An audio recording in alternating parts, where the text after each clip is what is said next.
Assalamualaikum warahmatullahi wabarakatuh.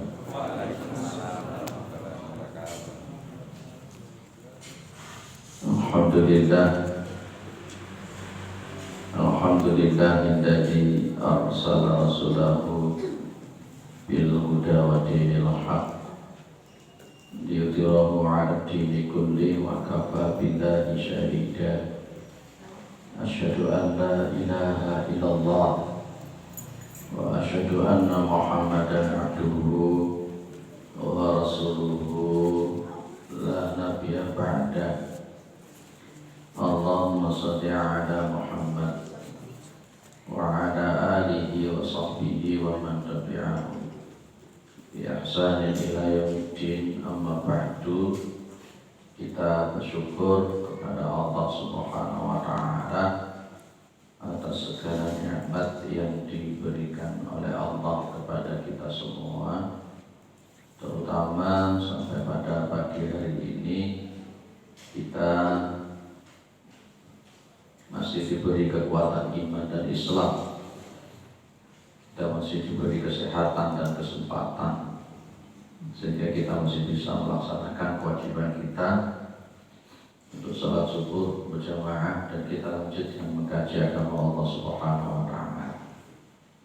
Mudah-mudahan kesempatan semacam ini senantiasa diberikan oleh Allah kepada kita semua sampai nanti kita menghadap kepada Allah yang tentunya dalam posisi husnul khatimah. Salawat salam tetap dilimpahkan kepada Rasulullah Muhammad SAW sebagai khatamul anbiya wal mursalin, penutup para nabi dan rasul yang tidak ada nabi lagi sesudah Nabi Muhammad SAW. Baik, sampai nomor berapa kemarin Ibu?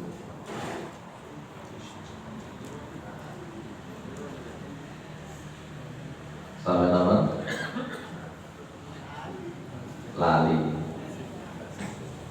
Yang nyatet itu lali ya wis.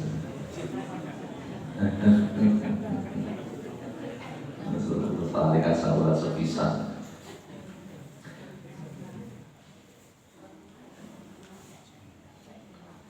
Nomor 7 ya. Kalau nomor 6 itu kemarin kita bahas bisa satu wajib. Bisa satu wajib itu berarti wajah yang ceria, sumeh. Ya, kalau ketemu dengan saudaranya sesama muslim, orang metutut ae. Yang kata Rasulullah Muhammad SAW, tabassumuka fi wajhi akhika laka shadaqatun. Senyum Anda, ya, tabassum itu senyum. Ya, senyum Anda fi wajhi akhika, di wajah saudaramu itu akan shadaqatun. Jadi kalau kita senyum ketemu sama sesama muslim, kita senyum itu sudah dianggap sedekah. Ini sudah kita bahas sebenarnya.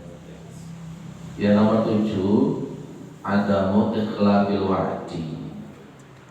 Podo-podo muslime sesama muslimnya jangan suka mengingkari janji.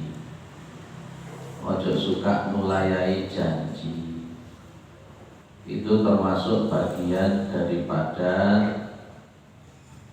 ciri-ciri orang yang munafik. Cirinya orang munafik dulu pernah saya sampaikan juga, kita ulang di sini, kita bacakan saja. Ayatul munafiqi talatun. Jadi ciri tanda orang munafik itu 3. Apa? Idza haddatsa kadzdzaba. Apabila dia bicara itu dia dusta. Nah, sesama muslim janganlah suka berdusta, suka berbohong, jangan. Ya, wa idza wa'ada akhlafa, dan apabila berjanji itu akhlafa. Akhlafa itu mengingkari janji. Wa idza tu'mina, apabila diberi kepercayaan berkhianat. Ini sikap kita Bapak Ibu, ya. Kalau ngomong ya jangan seneng gorowan, kalau berjanji ya ditepati, jangan diingkari, kalau diberi amanah ya ditunaikan dengan baik. Ini kemarin juga dulu sudah kita bahas. Nomor 8 itu qabulul udhri. Qabulul udhri itu para jamaah dimuliakan oleh Allah, menerima alasan, alibi dari saudara kita sesama muslim. Karena memang kita paham bahwa setiap manusia itu mesti juga ada udzur syar'i.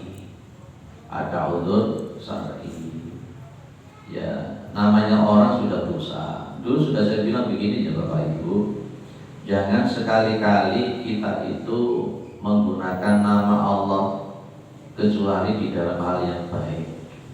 Kita ini suka mengucapkan insya Allah tapi tidak jujur. Kita ini suka mengucapkan insya Allah tapi tidak jujur.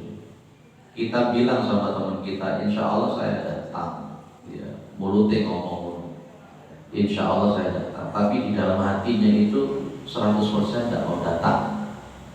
Ini namanya menggunakan nama Allah itu di dalam sesuatu yang tidak benar. Kalau kita sudah mengatakan insya Allah itu ya berupaya semaksimal mungkin, perkara nanti itu oleh Allah dikasih usus syar'i itu urusan belakang. Tapi jangan sekali-kali menggunakan kata insya Allah di dalam perkara yang tidak benar. Nah, di sini kita itu diajarkan untuk menerima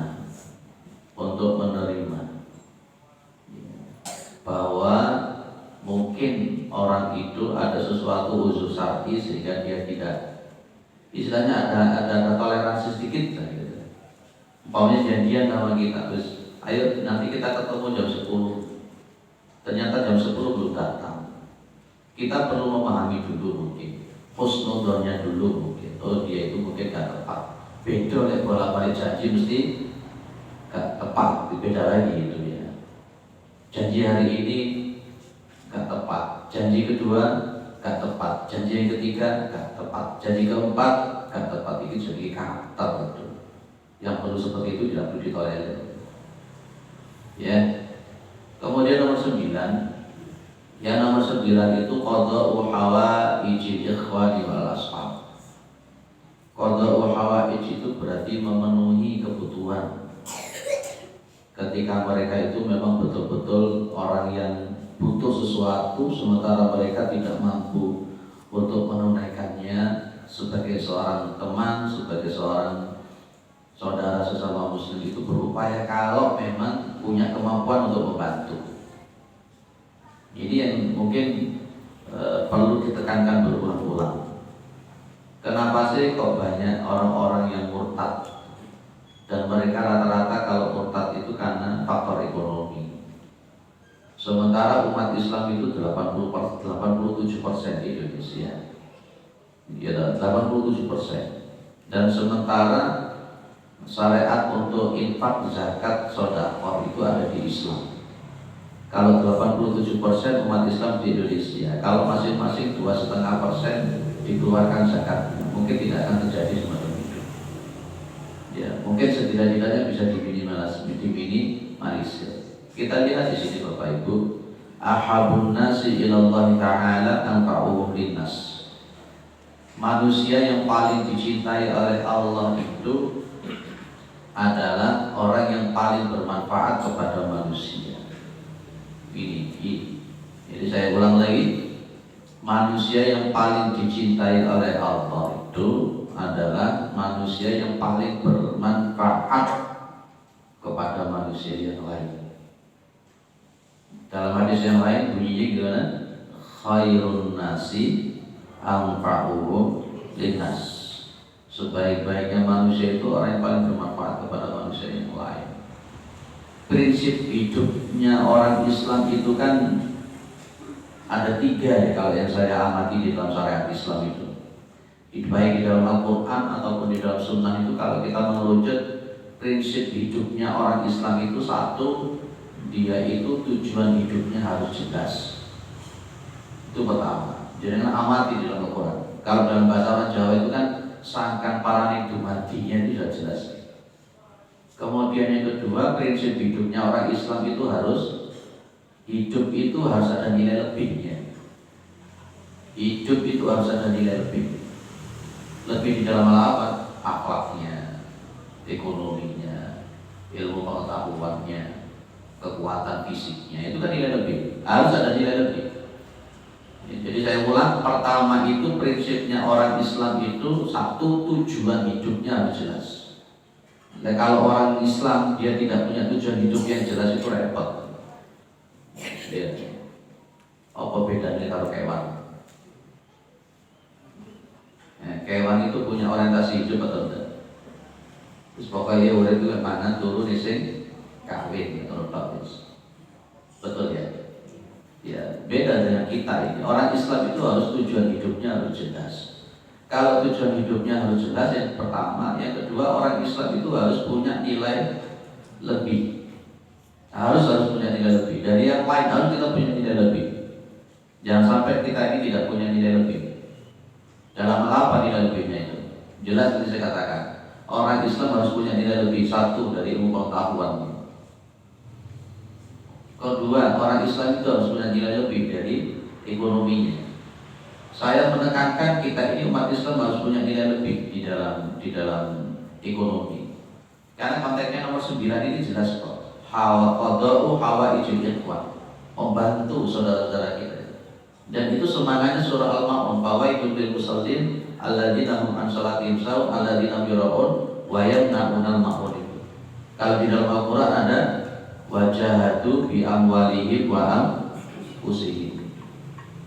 Terus kemudian prinsip hidupnya orang Islam yang ketiga, hidup itu harus bermanfaat. Ya, jangan jadi orang Islam kalau tidak bermanfaat hidup itu. Jangan jadi orang Islam kalau tidak punya nilai lebih. Jangan jadi orang Islam kalau tidak punya tujuan yang jelas.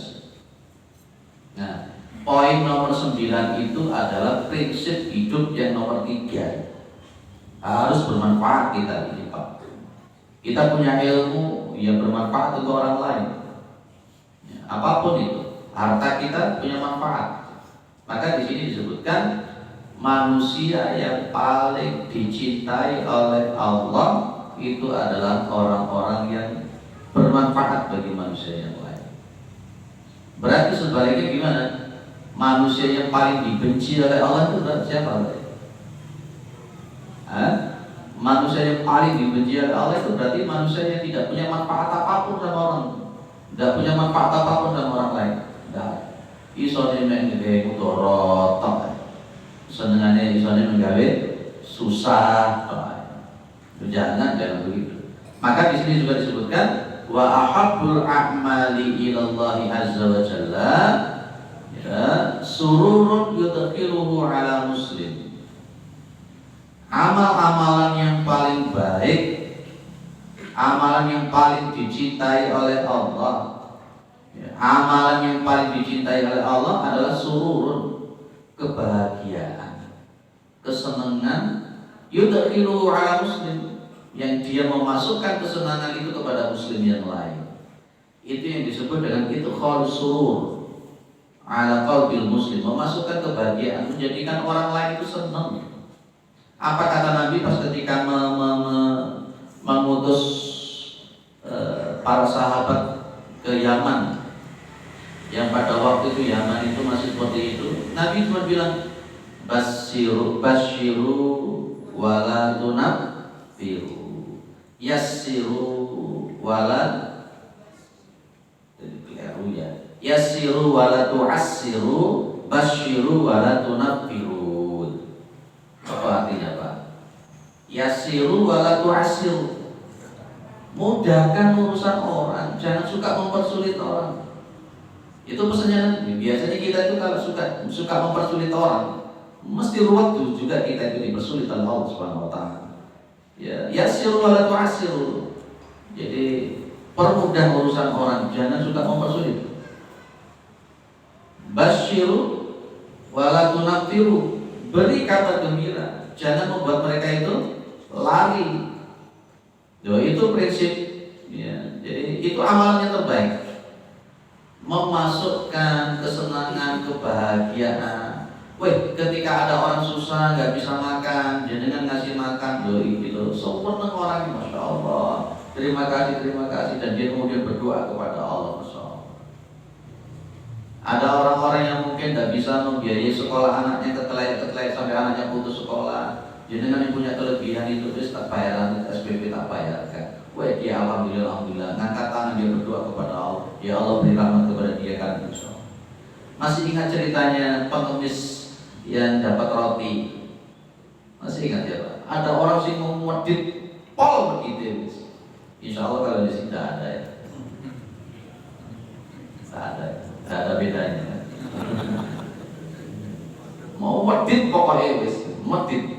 Suatu saat dia itu makan apa jadi roti. Lah kok rotinya itu menurut dia kok keras, kok gak enak. Masih utuh roti itu, dilempar lewat jendela.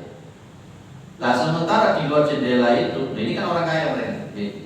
Lah orang pengemis itu memang nggak makan, laparnya luar biasa. Minta sama Allah, mudah-mudahan ada orang dermawan yang melemparkan makanan.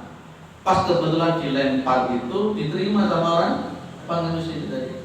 Wih, matur suwun, masya Allah. Dia doakan itu orang yang komplit medit tadi itu, mudah-mudahan dihindarkan dari api neraka. Malamnya itu mimpi dia. Oh, akan kesal. Mimpinya luar biasa. Seolah-olah dia itu ada di Kupang, sama apa namanya, api yang begitu besar. Pak, kok kisah Israiliyat itu kok bisa disampaikan? Tadi malam kita bahas tentang masalah Israiliyat. Ada riwayat Bukhari. Rasulullah Muhammad SAW itu mengatakan begini, balighu anni walau ayat, hadithu an bani Israil wala harajan, man kadiba alayya muta'ammidan falyatabawa maq'adahu minan nar.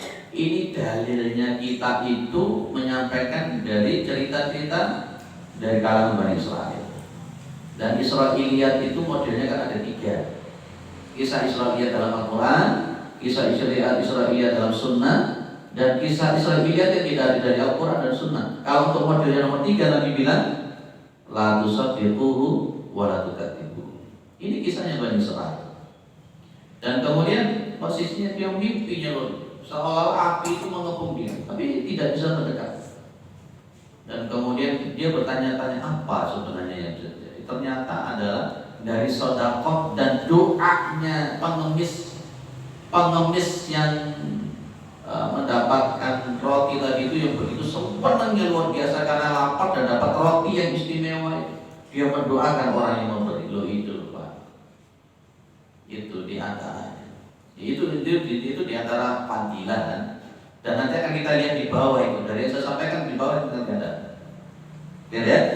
Jadi amalan yang paling dicintai oleh Allah itu adalah memasukkan kebahagiaan, membahagiakan orang, nyenengnya uang. Insya Allah kalau kita suka memudahkan orang akan dimudahkan oleh Allah. Kalau kita suka membantu orang, kita akan dibantu oleh Allah. Kalau kita suka mempersulit orang, ya akan dipersulit sama Allah Subhanahu wa Ta'ala. Yes. Lanjut ya. Dan amalan yang berikutnya yang paling disukai oleh Allah, au yakshifu anhu kurbatan, atau dia itu membuka itu artinya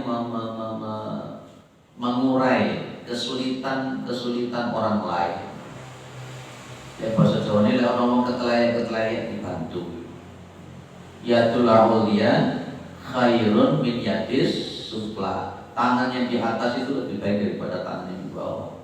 Ada orang punya kesulitan dibantu, itu paling dicintai oleh Allah, paling suka itu. Awya ketian hudainan, atau membayarkan orang Islam yang kesulitan itu untuk membayar hutangnya. Itu yang disebut dengan gharim. Masih ingat gharim? At-Taubah ayat 60. Al-gharim itu juga mendapatkan zakat. Dia termasuk mustahik 8 asnaf. Ada orang yang memang betul-betul tidak mampu untuk membayarkan hutang. Dulu masih ingat ya kisahnya Rasulullah itu pas ketika ada orang meninggal, Nabi bilang, ala hudainun, apakah dia punya utang?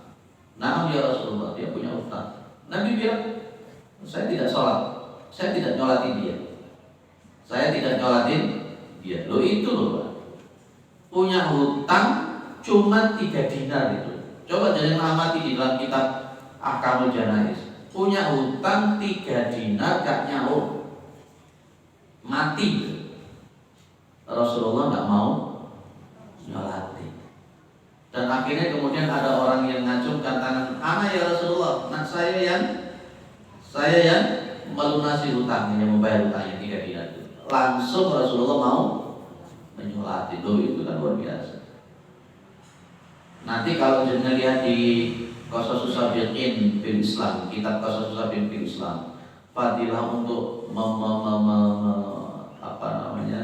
membayarkan hutang orang, ataupun mungkin orang itu hutang kepada kita dan dia memang betul-betul tidak mampu untuk bayar hutang, dan kemudian kita bebaskan hutangnya. Wih, masya Allah, fadilahnya luar biasa, luar biasa. Pak wong itu boleh masuk hati dibebas nih Pak, bayar orang tahu, hutang orang tahu bayar. Jadi dulu pernah kita bahas ya masalah itu, dan saya ulangi lagi. Au yatrudu an wujuhan. Tarada yatrudu itu kan menolak. Berarti kita ini kalau umpamanya yatrudu an wujuhan itu artinya mengangkat atau menghilangkan laparnya orang. Dia kelaparan kita bikin kenyang. Itu juga yang paling dicintai oleh Allah Subhanahu wa taala. Apa kata Rasulullah Muhammad SAW? Bi an amshi ma'a akhin fi hajatin ahabbu ilayya min an a'takifa fi hadzal masjid. Syarah Nabi bilang. Dan sesungguhnya saya berjalan ma'a akhin, berserta saudara sesama muslim, fi hajatin, di dalam masalah memenuhi kebutuhan, artinya membantu sesama muslim. Ketika saya membantu sesama muslim, itu dalam bahasa kita sing enak, membantu kebutuhan muslim yang memang betul-betul tidak mampu. Bahasanya orang Jawa tadi apa, ketelaya itu. Ahabbu ilayya, kata Nabi, itu lebih saya sukai ya, min an a'takifa, dari ketika saya itu iktikaf fi hadzal masjid, di masjid ini berapa? Syahrun, 1 bulan. Berarti gimana hukumnya Pak? Si A naik masjid wiritan tak sampai pedot tasbih. Sing satu, masya Allah, kegiatan sosialnya itu, dia membantu yang miskin, dia membantu yang kelaparan, ya, dia membantu orang-orang yang kesulitan. Lebih baik mana Pak? Lebih baiknya nomor 2. Kita ini kadang-kadang sudah sok-sokan, aku sebetulnya nang masjid kok aku mlebu surga teko ndi. Ingat dulu pernah saya bilang, soleh itu tidak cukup soleh secara individu, tapi harus ada soleh sosial. Bendino neng masjid wiritan, bendino neng masjid maca Quran, bendino neng masjid ngapalne Quran, tapi tonggone keluwen cuek, tonggone ketlaya cuek. Saudara-saudara kita kemiskinan perlu dibantu, cuek. Akhirnya hanya ngomong sih, penting aku lah api, dia api untuk diri sendiri, tapi kemudian cuek kepada orang lain. Masya Allah. Ini Nabi Muhammad SAW. Kalau umpamanya saya membantu orang, ya, memenuhi kebutuhan orang, itu jauh lebih saya sukai daripada saya harus iktikaf di masjid ini. Masjid apa namanya? Nabawi. Berapa? 1 bulan.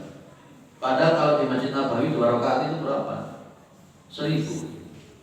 Jadi kan sholat di Masjid Nabawi itu pahalanya 1000 kali lipat. Itu kata Nabi, saya masih suka untuk saya memenuhi kebutuhan orang yang memang betul-betul membutuhkan. Loh itu loh Pak.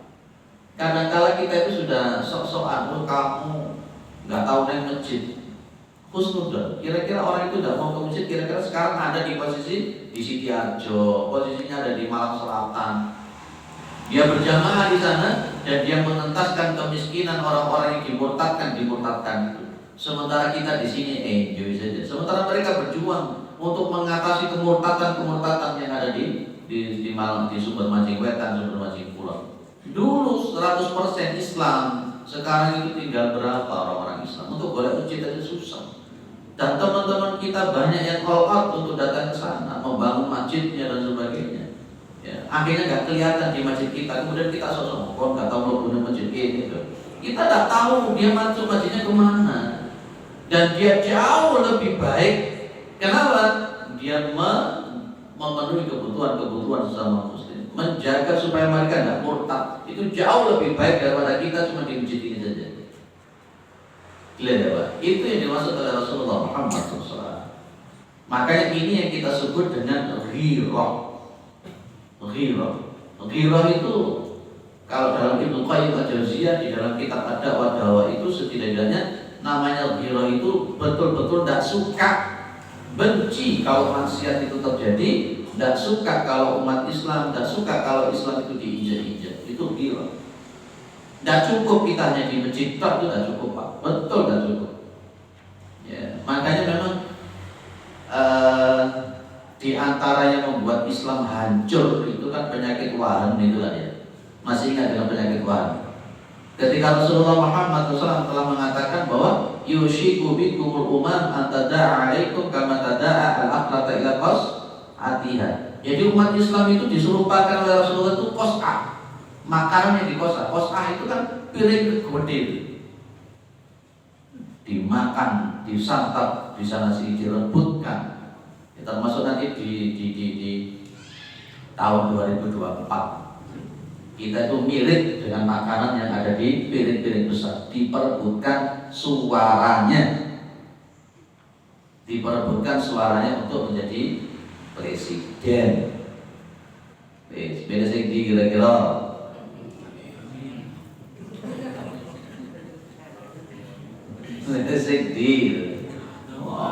Mbak cuma jadi presiden hanya sekedar untuk kepentingan dia pribadi, umat Islam yang digawe dongkrak tok ae kaya apa ya seperti syuting buat YouTube orang itu orang ini. Nah, selanjutnya sampai Nabi Muhammad SAW pernah mengatakan laisa minna billadhi yashba'u wajaruhu jahi'un ida jambi. Bukan termasuk umatku orang yang perutnya kenyang sementara tetangganya kelaparan. Duh kan waktu sujud sampai batu ireng tonggone kiat-kiat cuek aja. Nggak bisa. Lihat ya? Baik. Terus apa lagi? Amalan yang paling disukai oleh Allah, amalan yang paling dicintai oleh Allah. Wa man kaffa ghadabahu satarallahu auratahu. Barang siapa yang dia mampu menahan emosinya. Sesama muslim itu bawa jogong kuring-kuringnya. Sesama muslim itu jangan gampang tersinggung. Apalagi dengan menggunakan kata-kata yang kotor. Masya Allah, bodoh-bodoh muslim itu. Masa gara-gara perbedaan pendapat aja mulutnya nggak bisa ditata, lambene kok turah terus aja. Jangan begitu kan. Kalau orang itu mampu menjaga amarahnya, menjaga emosiannya, satarallahu auratahu, maka Allah akan menutupi auratnya nanti di yaumul qiyamah. Ditutup oleh Allah. Wa man kadhima atau kadzdzama ghaidahu walau syaa ayyumdiyahu amdahu mala Allahu qalbahu rajaan yaumil qiyamah. Masyaallah. Barang siapa yang mampu menahan emosinya sementara dia itu mampu walau syaa yang dia andai kata dia mau meluapkan emosinya itu dia bisa, tapi dia tidak. Meskipun dia mampu untuk meluapkan emosinya dia tidak. tapi dia mampu untuk menahan emosi itu. Maka apa? Mala Allah qalbahu raja'an yaumil qiyamah. Maka Allah akan memenuhi harapan-harapannya dia nanti dia di kiamat. Insya Allah akan diselamatkan oleh Allah. Ojo muring-muringan, ojo nesua, cepat mati. Titik-titik tersinggung, titik-titik muring-muring, pedot saraf itu. Senyum begitu loh. Masuk senyum itu kayak istilahnya apa sih? Oh, ini kok senengannya kok mentutut, ini ngapa? Halo? Oh, nama gini senengannya mentutut itu.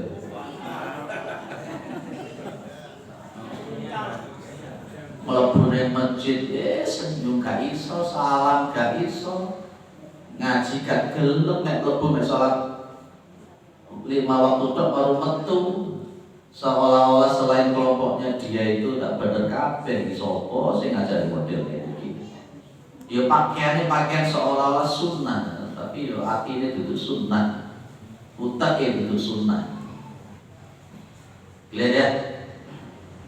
Baik, waman masya ma'aqi fi hajatin hatta tatahayya lahu akbatallahu qadamahu yauma tazulu al-aqdam. Masyaallah. Barang siapa yang berjalan ma'aqi fi hajatin, maksudnya yang dimaksud dengan wama masya ma'aqi fi hajatin hatta tatahayya lahu, itu maksudnya barang siapa yang mampu untuk memenuhi hajatnya temannya, saudaranya itu sampai betul-betul dia mampu memenuhi itu, maka Allah itu akan menetapkan kakinya akbata qadamahu yauma tazulu al-aqdam. Artinya maksudnya apa? Allah akan menyelamatkan dia itu nanti di yaumul qiyamah. Jangan kepingin diselamatkan kalau Gusti Allah, maka sukalah membantu orang lain yang memang betul-betul memenuhi kebutuhan sesuai dengan kapasitas kita. Ini wa inna su'al khuluqi, dan sesungguhnya akhlak yang buruk. Nah ini, sesungguhnya akhlak yang buruk yufsidul amala. Akhlak yang buruk, akhlak yang rusak, akhlak yang tidak baik itu merusak amal ibadah. Kama yufsidu al-qalbu al-asala, seperti halnya cuka merusak madu. Loh, ya baik. Uang itu meskipun sholatnya apik, orang itu meskipun hafal Quran, orang itu mungkin hafal hadis, tapi lei akhlaknya jelek, maka semuanya jadi rusak, habis. Contohnya masih ingat siapa? Seorang wanita itu ya. Ada seorang wanita, inna fulana tayyukaru bi kathrati sholatiha wa siyamiha wa shadaqatiha, itu masih ingat ya Bu? Ya, sesungguhnya si fulana ini, kalau semua duduk-duduk sama para sahabat, kemudian para sahabat menceritakan ada seorang wanita ya. Seorang wanita yang dikenal banyak sholatnya, dikenal banyak puasanya, dikenal banyak sedekah. Tapi yang menarik, wanita ini apa Ibu? Masih ingat dari situ? Wanita ini tidak bisa menjaga mulutnya, dari suka menyakitin tetangganya. Sholatnya bagus, sedekahnya bagus, puasanya bagus, tapi ininya tidak bisa dijaga, senengannya nyakitin tetangganya. Nabi jawabnya apa? Ya finnar, wanita itu ada di dalam neraka. Loh, lah dari mana nanti sholatnya tadi? Puasanya kemana? Puasanya kemana? Sholat habis semuanya karena akhlak yang buruk semuanya. Jadi jadinya gak usah gumun. Orang-orang seperti itu dibatin, entek amalmu. Ya, saya seringkali melihat orang-orang semacam itu Pak. Ya, sering-sering melihat orang semacam itu. Sok-sokan. Ya, karena memang sebenarnya soleh itu bukan individu, tapi juga harus soleh secara sosial. Meyakini sholat 5 waktu wajib. Sehingga setiap 5 waktu sholat itu. Ya, tapi sama orang itu akhlaknya kok gak enak gitu. Sering saya ketemu orang-orang model semacam itu, terutama yang muda-muda, masih semangat-semangatnya belajar. Masih semangat. Kemarin kita bicarakan itu di Batu subuh kemarin itu. Masih ada yang seperti itu. Ternyata di Batu masih ada kelompok-kelompok seperti itu. Bahkan mungkin di sekeliling kita juga masih ada kelompok-kelompok semacam itu. Masih banyak. Tapi sudah merasa paling sunnah. Tapi akhlaknya tidak sunnah sama sekali. Oke. Ini tambahan dari nomor 9. Khidmatuhum itu melayani mereka sesama muslim idza ihtaju ilaika, ketika butuh kepada engkau. Kalau di sini ini tanpa diminta oleh mereka kita sudah membantu. Kalau di sini ini ketika mereka sudah membutuh dan minta kepada kita, dua-duanya kita lakukan, Pak. Coba fadilah-fadilahnya luar biasa di sini. Man nafasa an mu'minin kurbatan min kurabi dunya nafasallahu anhu kurbatan min kurabi yaumil qiyamah. Barang siapa yang mengentaskan kesulitan-kesulitan dari seorang mukmin, maka Allah itu juga akan mengentaskan kesulitan-kesulitan dia di yaumil qiyamah. Kalau jenengan mengangkat kesulitan orang, maka jenengan nanti di kiamat akan diangkat kesulitan itu. Lola penak kok. Wa man yassara ala muksirin yassarallahu alaihi fid dunya wal akhirah.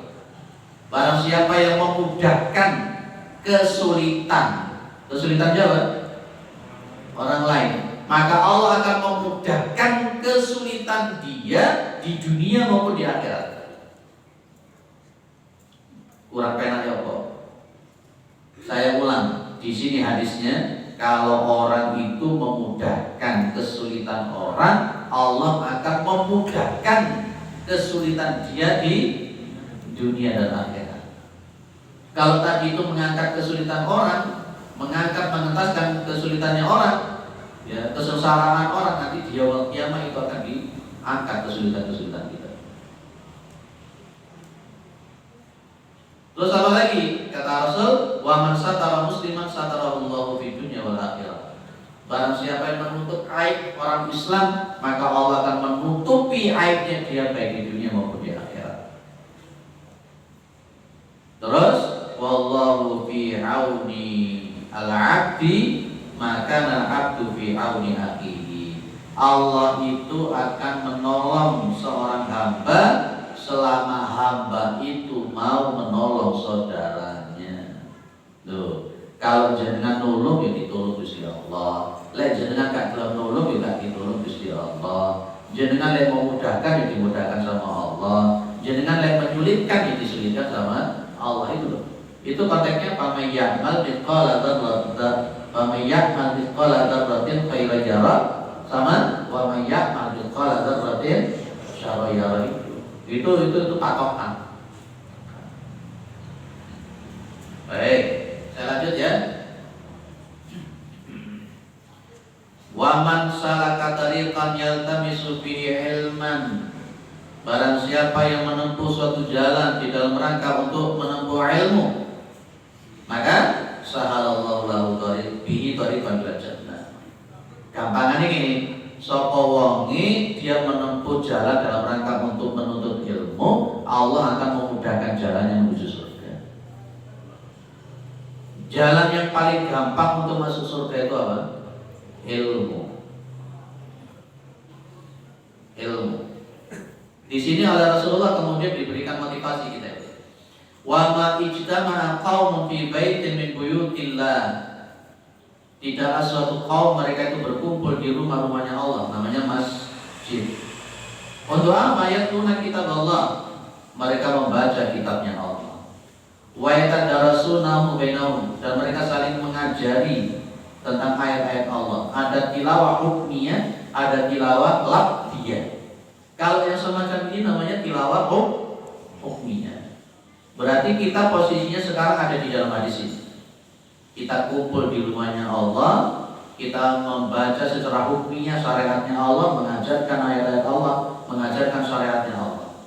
Kalau orang itu sudah mau berkumpul di rumahnya Allah, mereka belajar, thalabul ilmi, mencari ilmunya Allah, membahas ayat-ayat Allah, membahas sunnah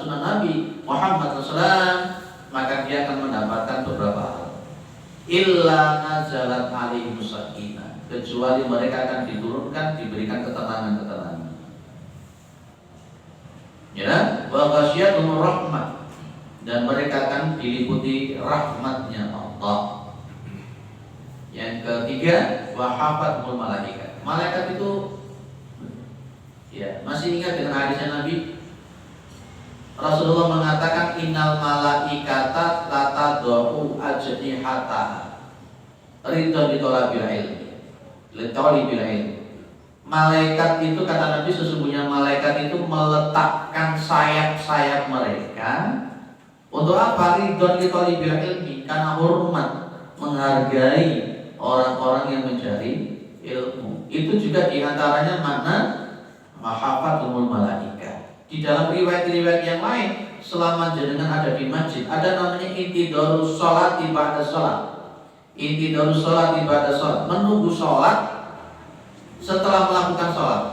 Itu selama jenengan tidak hadas, selama jenengan ada di masjid itu, maka Allah Subhanahu wa Ta'ala mendoakan, memberikan rahmatnya, dan malaikat-malaikat itu memohonkan ampunan dengan catatan niatnya ikhlas karena Allah. Itu yang dimaksud wa hafathul malaikat.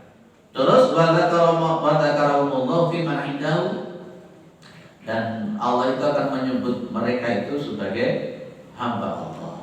Ini kalau kita duduk di majelis taklim sudah dapat 4. Belum lagi tadi kalau jenengan berangkat dari rumah, maka setiap langkah itu diangkat derajat, setiap langkah itu diangkat dosa. Sudah 7 manfaatnya. Sudah 7 manfaatnya.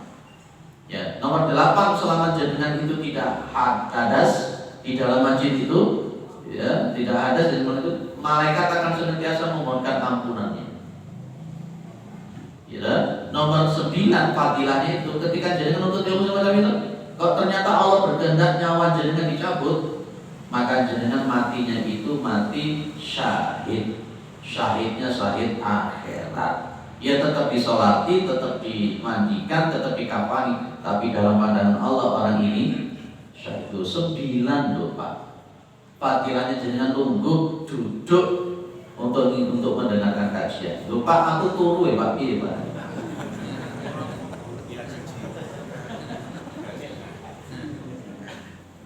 Penyakit ya itu. Orang pengajian kok mesti turu itu ngampok. Ya. Golek sedenan sebojo perem mantuk-mantuk. Ambil rokokan cedak-cedak.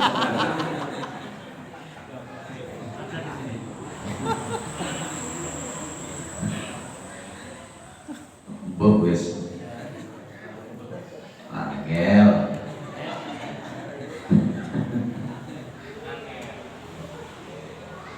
Yang ngapunten nggih, Pak. Lah ketok itu kok gini. Baik, mudah-mudahan bermanfaat. Mudah-mudahan tidak sakit hati ya Pak ya. Guyon-guyon. Ini gak ngantuk. Untuk merupuri Bu. Nah, insyaallah. Itu ya, itu nomor 9, nomor 10. Ada yang didiskusikan, monggo silakan sebelum masuk nomor 11. Monggo. Saat ini Pak Ustaz, khususnya kita berupaya untuk meringankan kesulitan di Palestina. Banyak penggalangan dana di jalan.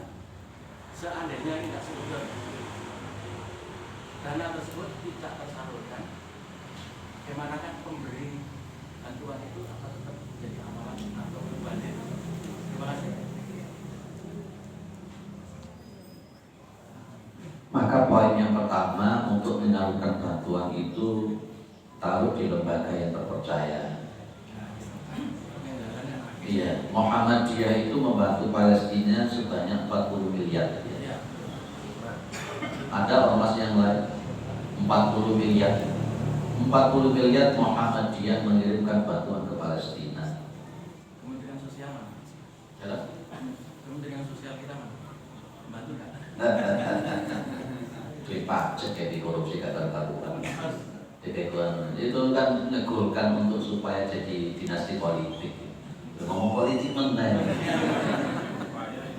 Wah, baru 2 hari bisa jadi ketua umum, susah.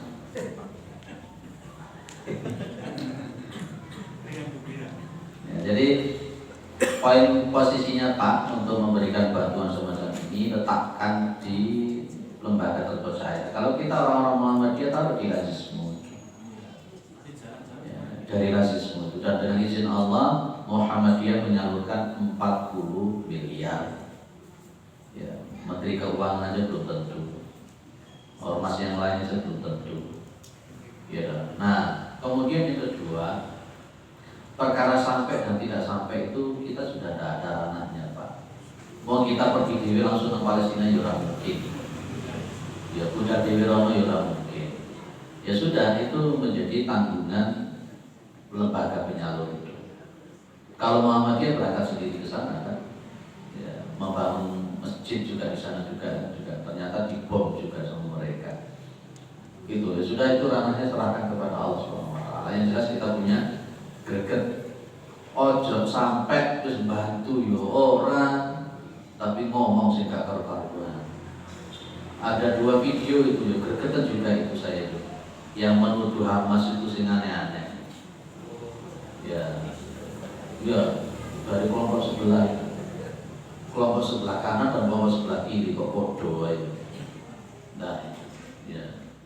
Jadi mohon maaf itu. Jadi kalau memang saya punya video di sana, ada teman yang 20 tahun di Palestina, bergerak di Palestina, membantah total apa yang disampaikan si Sofir Bajir sama Wazi. Dibantah total. Dia kan si Bajir ini kan mengatakan kalau Hamas itu ada kepentingan, punya keuntungan, dan mereka itu saling bahu-membahu kerjasama dengan si Syiah dan juga Israel di Qatar dan sebagainya. Ini kan tanpa fakta dia begitu. Dan ternyata dibantah dengan orang yang di sana, orang Indonesia di sana 20 tahun di sana, dan di sana itu dia cerita, tidak ada satupun masjid yang ada di sana itu terpampang fotonya Khomeini, tidak ada. Dan tidak ada kemudian, jadi jangankan untuk orang Syiah, orang kafir ngasih bantuan pun juga diterima selama tidak ada syarat tertentu. Apakah pas ketika Iran itu kemudian memberi bantuan maka langsung kita simpulkan mereka Syiah? Tidak. Jadi dia betul-betul tahu bagaimana pas ketika ada orang membantu diantarkan kepada petinggi Hamas. Mereka orang-orang soleh, orang-orang yang hafal Al-Quran, dan mereka sempat membaca Al-Quran meskipun mereka harus berperang dengan orang-orang Israel. Mereka seperti itu fitnah-fitnah. Terus kan bantu tapi lambe ini jangan ditapuk. Ya, Muhammadiyah betul-betul memahami bahwa Hamas Palestina itu perlu dibantu. Akhirnya 40 miliar itu, 40 miliar itu kerupuk luar biasa. Buat itu dawat luar biasa. Itu ya, itu aja Pak. Jadi masalah nyampe nggak sampai itu bukan urusannya jenengan, tapi sampaikan, taruh di lembaga yang terpercaya. Itu aja. Pak yang di jalan-jalan itu dia sumbangan nyampe kok enggak, nah itu yang betul. Kadang-kadang dibuat kepentingan untuk, jangankan untuk Palestina, untuk orang mati kadang-kadang juga digawe ngono Pak. Di daerah mana itu? Gak ada sebelah sana ya. Kalau mau mati itu jam 5:30 bisa masang di tengah-tengah itu. Duitnya kayak apa itu? Ada Pak RW yang bilang sama saya itu, ya kalau umpamanya dapatnya 500 maunya ya. Sing kayak di kementerian keluarga berapa cuma? Paling cuma separuhnya, 250 sih kayak mampu sih kayak apa. Dan mereka rela gak bekerja 1 hari itu. Mau katakanlah dia gak kerja, katakanlah gitu ya. 1 hari katakanlah dia dapat 120, dia lebih dari 120 melu berapa jam di sini. Dimanfaatkan, itu orang mati loh Pak. Itu orang mati, nauzubillah min dzalik. Itu aja jawaban saya Pak. Insya Allah di sini juga punya donasi kan ke sana. Kalau memang donasi oke ke sana, termasuk itu yang saudara-saudara kita yang di Sumber Masjid Metan, masjidnya masih jalan ya Pak? Masih jalan ya? Masih jalan. Mudah-mudahan banyak maaf lagi yang masuk ke sana. Gara-gara masjid yang dibangun di sana. Mereka butuh Pak, mereka butuh. Ya, kita di sini enak-enakan, mangan, enak, sholat, tapi sementara kita tidak peduli dengan mereka yang ditekan, mereka yang diintimidasi dan sebagainya. Sudah ada apa-apanya itu. Tidak ada apa-apa. Sholat dengan sudah apa-apa. Yuk, balik. Masanya lagi letak balik. Terkait dengan cerita Israiliyah. Israiliyah. Ya, kayak gimana diceritakan ada seorang yang kaya berjuang rotinya terkait dengan orang yang tunawisma yang bisa memberikan doa pada Allah yang dikabulkan. Dimana terkait dengan perbuatan seorang itu bukan pada niatnya. Dimana si kaya ini tidak ada niatan untuk memberikan manfaat pada orang lain pada si tua itu. Juga si tua ini berdoa karena kesungguhannya akhirnya dia dikabulkan. Cuma terkait dengan yang orang kaya sehingga tadi bisa diampuni, bisa dilindungi dari api neraka. Pertanyaannya adalah apakah perbuatan kita yang tidak kita sengaja ternyata bermanfaat pada orang lain? Apakah bisa berimbas kepada pengampunan Allah seperti yang pamannya Nabi di mana dia sengaja membantu Rasulullah tapi dia tidak berdampak pada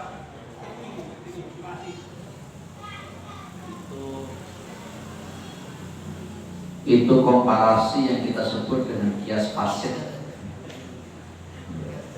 Ya, kalau belajar usul fikih ada kias sahih, ada kias fasid. Kalau kias fasid itu antara ilat, ya, antara ilat dengan pokok dengan faraunya cabangnya nggak sama.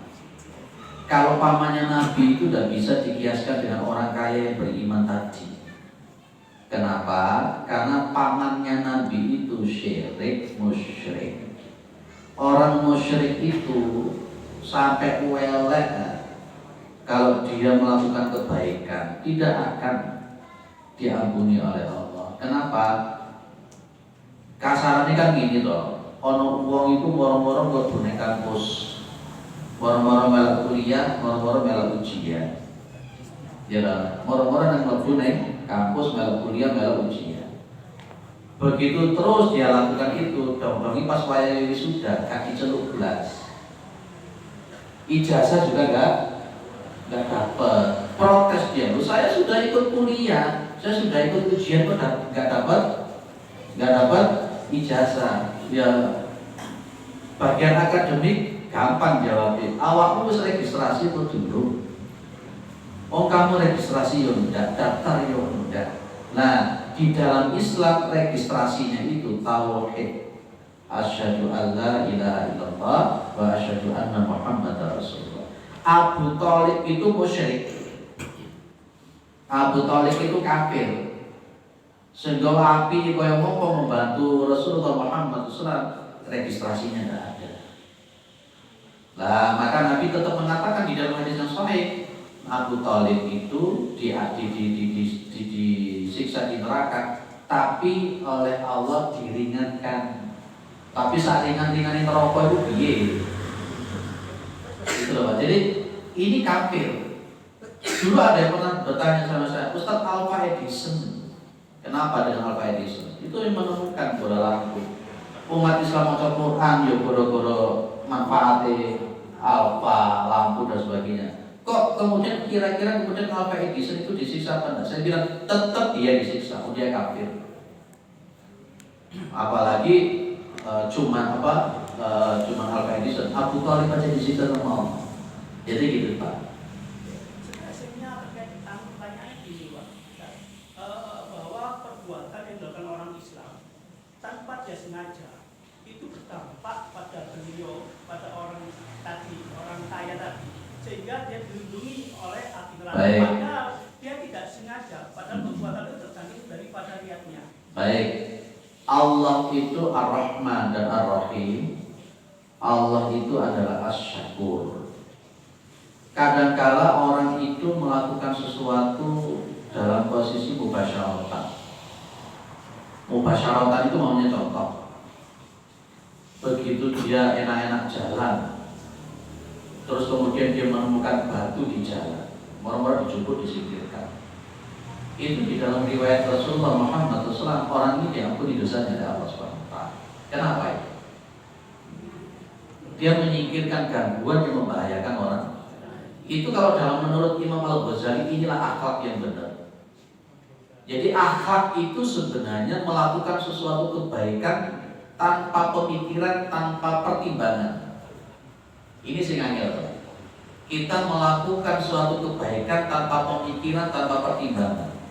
Tapi kalau kita melakukan suatu kebaikan dipertimbangkan dulu, dipikir dulu, itu namanya bukan akhlak yang hakiki.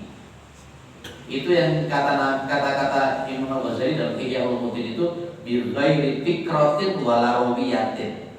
Itu akhlak yang sesungguhnya. Dan itu yang dicontohkan Nabi itu dia jalan. Itu ada orang di Imatatul Adha di Torik itu loh Pak. Masih ingat dari situ Pak? Biasa jalan di kemudian di jalan itu ada gangguan, langsung disingkirkan. Di riwayat itu ada kayu yang banyak durinya itu mengganggu. Binggai itu krotin balawiyah tanpa berpikir, tanpa berterima diambil. Dalam rangka konteksnya supaya tidak mengganggu orang. Itu oleh Allah diampuni dosanya. Kalau dia orang Islam, kalau dia orang mukmin, dia melakukan sesuatu meskipun dia tidak sengaja. Allah Ar-Rahman. Allah itu Asy-Syakur. Apa Asy-Syakur itu? Allah kok bersyukur ini. Kalau dalam bahasa kita itu Asy-Syakur itu Allah itu yang maha. Kalau dalam konteksnya berterima kasih, suka memberikan ribet kepada orang-orang yang melakukan kebaikan. Maka tadi saya bilang faman ya'mal mithqala dzarratin khairan yarah. Sehingga jenengan itu melakukan kebaikan, jangan mau berpikir, mau pertimbangan, sudah berbaik-baik. Memang yang sempurna dengan niat yang benar. Itu. Dan itu kisah Israiliyat, namanya saja kisah Israiliyat. Kisah Israiliyat itu kata Nabi la tusaddiquhu wa la tukadzibuhu. Ya ojo dibenerne, ya ojo didustakan, itu hanya sebagai motivasi. Motivasinya bukan masalah dia sengaja atau tidak. Motivasinya adalah apa tadi? Membantu orang yang kelaparan itu ternyata punya fungsi, punya efek yang positif betul kepada kita. Itu. Dan doanya orang itu ada yang memang betul-betul mustajab. Dia betul-betul mohon kepada Allah supaya orang meskipun dia medit kan lihat boleh ngekei roti enggak lihat, tapi orang ini doanya makbul. Doanya makbul, diterima. Mungkin jenengan ngasih sesuatu kepada orang menurut pandangan jenengan yang jenengan berikan itu jenengan gak butuh, tapi orang lain itu butuh dan dia ngangkat tangannya, Masya Allah, orang ini ngasih saya begini, ya Allah, loh itu loh Pak, doanya orang itu, Masya Allah. Beda dengan jenengan itu nyeleki terus nanggung. Mau orang itu ngangkat tangan, ya Allah, Allahumma la'anhu, Allahumma la'anhu. Apa itu artinya? Wahai Allah laknati dia, wahai Allah laknati dia. Jenengan nyeleki terus nanggung, baru ngomongin muka-muka dan bongkol. Jenengan enak didoakan baik atau buruk toh? Temenan. Kalau memang ingin didoakan baik oleh orang, yuk ayo sumbut ngelakoni sing api, kebajikan dengan orang. Ojo nglarani wong terus. Lek jenengan nglarani wong terus itu mesti dumani mesti elek. Ingat ya, orang yang didolimi itu doanya makbul, tidak ada hijabnya. Hati-hati, ngomong sak ngomong, janji sak janji, ya itu semuanya perlu dijaga. Insya Allah. Cukup ya. Pak Ustaz, konteksnya kan dari orang kaya ini dia tidak ada niatan memberi. Betul. Membuang itu. Saya paham itu Pak. Saya paham.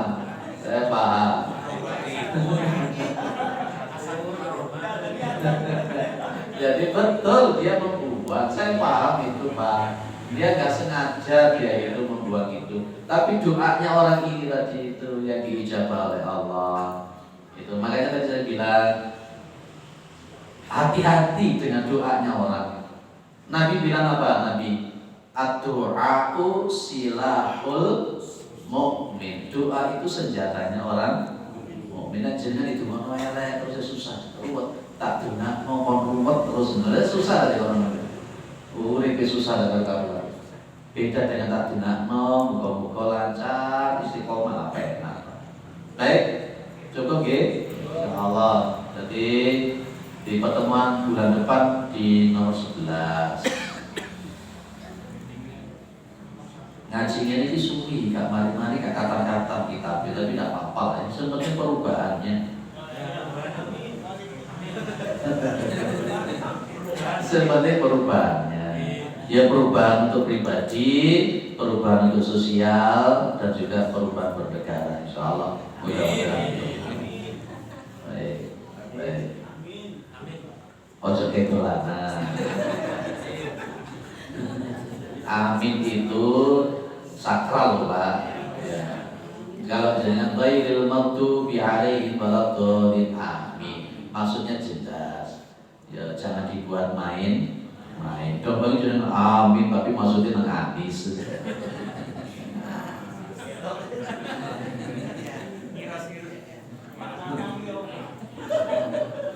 Ngiras-ngirus. Subhanakallahumma wa bihamdika asyhadu an la ilaha illa anta astaghfiruka wa atubu ilaik. Assalamualaikum warahmatullahi wabarakatuh. Salam.